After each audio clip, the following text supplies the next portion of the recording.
Hello साथियों, मेरा नाम है मुकेश पंचवारिया और आज हम बात करेंगे राज्य की उत्पत्ति के संबंध में। साथियों, होब्स के क्या विचार थे, तो होब्स व्यू के बारे में।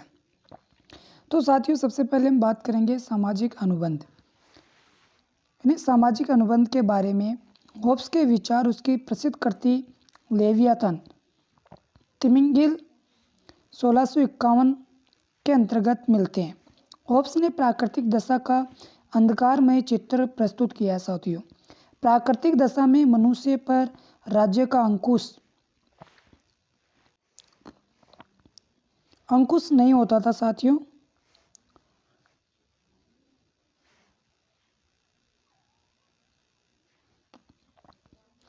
नहीं होता था, अतः वह अपने मूल स्वभाव के अनुसार व्यवहार करता था। होब्स के अनुसार मनुष्य स्वभाव से स्वार्थी और निर्मम था, अतः प्राकृतिक दशा में लड़ाई झगड़े और छीना झपटी का बोलबाला रहता था। होब्स के शब्दों में इस समय मनुष्य का जीवन एकाकी, दीनहीन, घृणित, पाशविक और क्षणभंगुर था। हर मनुष्य दूसरे का शत्रु होता है।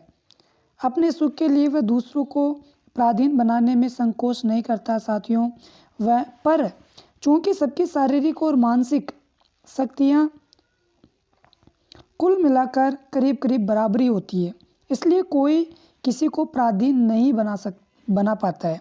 सबको एक दूसरे का डर बना रहता है। ऐसी स्थिति में उद्योग धंधों या व्यवस्थित उत्पादन का सवाल ही पैदा नहीं होता है। मनुष्य के कोई मान्यता प्राप्त अधिकार भी नहीं होते हैं। साथियों, अतः वहाँ जिसकी लाठी उसकी भैंस वाला नियम चरितार्थ होता है। परंतु एक प्राकृतिक कानून, लॉ ऑफ नेचर, अवश्य विद्यमान रहता है। परंतु तब भी एक प्राकृतिक कानून अवश्य विद्यमान रहता है। प्राकृतिक कानून वास्तव में आत्मरक्षा के नियम है, यानी प्राकृतिक कानून को ऑप्शन ने क्या माना है? आत्मरक्षा का कानून माना। साथियों, इसमें है कि हर मनुष्य का ध्येय शांति स्थापित करना, मनुष्य मिलजुल कर अपने प्राकृतिक स्वतंत्रता का त्याग करने को तैयार रहे, मनुष्य अपने आपसी समझौता का पालन करें, मनुष्य अपना उपकार करने वालों पर उपकार करे और उनके प्रति कृतज्ञ हो। यही नियम मनुष्य को राज्य या कॉमनवेल्थ स्थापित करने की प्रेरणा देते हैं। इसके लिए वे सामाजिक समझौते का सहारा लेते हैं। इस समझौते के द्वारा वे प्रभु सत्ताधारी की स्थापना करते हैं, ताकि वह अत्याचारियों को आतंकित कर सके और निर्बल लोगों को सुरक्षा प्रदान कर सके। अब इसमें प्रभु सत्ताधारी,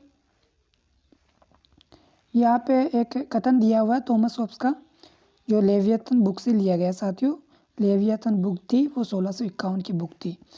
प्रभु सत्ताधारी के प्रति उसके आश्रितों का दायित्व तभी तक कायम रहता है जब तक उसकी शक्ति कायम रहती है, उसके बाद नहीं, क्योंकि इसी शक्ति के सहारे वह उनकी रक्षा करने में सक्षम होता है।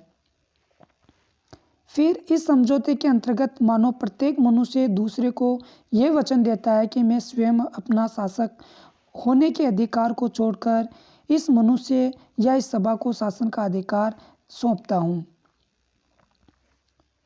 इस शर्त यह है कि तुम भी अपना ये अधिकार छोड़ दो और इसके कार्यों को वैसी मान्यता प्रदान करो। प्रभु सत्ताधारी इस समझौते का भागीदार नहीं होता है, क्योंकि वह पहले से मौजूद नहीं था, बल्कि समझौता के फलस्वरूप अस्तित्व में आता है। होब्स के अनुसार प्रभु सत्ता सर्वोच्च और पूर्ण होती है। साथियों, यानी प्रभु सत्ता को सर्वोच्च माना होब्स ने। मतलब यह है कि राज्य की स्थापना तो मनुष्य की इच्छा या सहमति से होती है, परंतु इसकी स्थापना हो जाने के बाद मनुष्य उसका विरोध करने को स्वतंत्र नहीं रह सकता। यानी बाद में जो संप्रभुता एक बार सौंप देती है ना उस इंसान को, तो वो उसमें विरोध नहीं कर सकता बाद में। प्रभु सत्ताधारी को समस्त अधिकार सदा सर्वदा के लिए सौंप दिए जाते हैं। जिन्हें वापस नहीं मांगा जा सकता साथियों। एक बार जिसको संप्रभुता सौंप दी फिर वापस उनको नहीं मांगा जा सकता है। इन्हें वापस मांगने का अर्थ होगा सभ्य समाज को भंग करके प्राकृतिक दशा में लौट जाना, यानी वापस उसी दशा में जैसे प्राकृतिक दशा में लोग रहते थे। अगर वो संप्रभुता को नहीं मानते हैं, उसका विरोध करते हैं, तब ऐसा होब्स के अनुसार ऐसा माना गया है कि वो अगर विरोध करते हैं तो उसका अर्थ ये माना जाएगा कि व्यक्ति वापस प्राकृतिक अवस्था में जाना चाहते हैं। प्राकृतिक दशा में लौट जाना है जहाँ शांति या सुरक्षा की कोई गुंजाइश नहीं होती है। और प्राकृतिक दशा के अंदर लोग कैसे रह रहे होते हैं वो आपको मैंने पहले बता दिया था कि वहाँ पे शांति और सुरक्षा का कोई वातावरण नहीं था साथियों। इस आधार पर होब्स ने विरोध के अधिकार का खंडन किया है और इंग्लैंड के 1642 से 1649 के गृह युद्ध को अनुचित ठहराया। यानी इंग्लैंड का गृह युद्ध क्या था ये भी हम समझ लेते हैं साथियों। इंग्लैंड का गृह युद्ध, इंग्लैंड में 1642 से 1649 तक गृह युद्ध चला था साथियों। वह युद्ध जो सम्राट चार्ल्स प्रथम और उसके विरोधी संसद सदस्यों के बीच चला था। इसमें चार्ल्स प्रथम की पराजय हुई थी और उसे 1649 में प्राणदंड दे दिया गया। इस युद्ध का एक ध्येय राजतंत्र का अंत करना भी था। ये मान सकते हो इंग्लैंड का गृह युद्ध था तो इसका मतलब था राजतंत्र को समाप्त करना। परंतु संसदीय पक्ष के प्रमुख नेता ओलिवर क्रोमवेल की मृत्यु के बाद चार्ल्स द्वितीय के राज्याभिषेक के कारण वहाँ राजतंत्र फिर से स्थापित हो गया। लेकिन फिर वापस क्या 1649 को तो राजतंत्र को ख़त्म कर दिया, लेकिन 1599 से क्या हो गया, वहाँ पर वापस राजतंत्र का राज्याभिषेक कर दिया गया तो राजतंत्र स्थापित हो गया। लेकिन होब्स ने प्राकृतिक दशा का जो विवरण दिया है साथियों, उसका तात्पर्य यह नहीं है कि कभी मनुष्य सचमुच ऐसी अवस्था में रहते थे।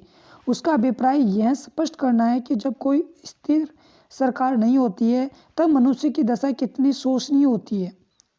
इसी तरह सामाजिक समझौते का जो विचार भी कोई ऐतिहासिक तथ्य नहीं है बल्कि यह एक ऐतिहासिक कल्पना है। यानी इसको एक ऐतिहासिक कल्पना माना साथियों जो कि दार्शनिक सत्य को व्यक्त करती है। होब्स ये मानता है कि सरकार चाहे कितने भी शक्तिशाली क्यों न हो, उसकी जो उत्पत्ति है जनसाधारण की इच्छा से और जनसाधारण के हित साधन के उद्देश्य से हुई है। परंतु दूसरी ओर होब्स ने शासक के हाथों में असीम सत्ता सौंपकर और जनसाधारण को विरोध के अधिकार से वंचित करके पूर्ण सत्तावाद को बढ़ावा दिया है साथियों। यानी पूर्ण सत्तावाद को बढ़ावा दिया होब्स ने। अब पूर्ण सत्तावाद क्या है यह भी हम समझ लेते हैं साथियों। पूर्ण सत्तावाद क्या है?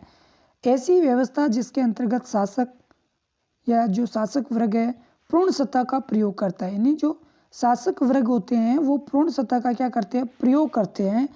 तो वह सारे निर्णय अपने विवेक से करता है। और जो शासक होता है फिर वो जो सत्ता होती है पूर्ण सत्ता, तो जो शासक होता है वो क्या करता है, अपने विवेक से ही सारे क्या फैसले लेता है, निर्णय लेता है। वह किसी की राय मानने या सलाह लेने को बाध्य नहीं होता है। तो यही पूर्ण सत्ता होती है साथियों। पूर्ण सत्ता यानी शासक किसी की राय नहीं लेता है, किसी की बात नहीं मानता और वो अपनी इच्छा से अपने विवेक से वो कार्य करता है, तो वो पूर्ण सत्तावाद होता है साथियों। तो साथियों ये वीडियो आपको कैसा लगा? अगर अच्छा लगा हो तो प्लीज़ लाइक कर दीजिए वीडियो को और चैनल को सब्सक्राइब कर दीजिए साथियों, ताकि पॉलिटिकल साइंस से संबंधित जो भी आपका टॉपिक है वो आप तक पहुंच सके। और आप कमेंट में नीचे कमेंट कर दीजिए साथियों अच्छा सा कि आप कौन से टॉपिक पर वीडियो देखना चाहते हो। मैं वो उस टॉपिक पर वीडियो लेकर आ जाऊंगा। तो वीडियो देखने के लिए थैंक यू।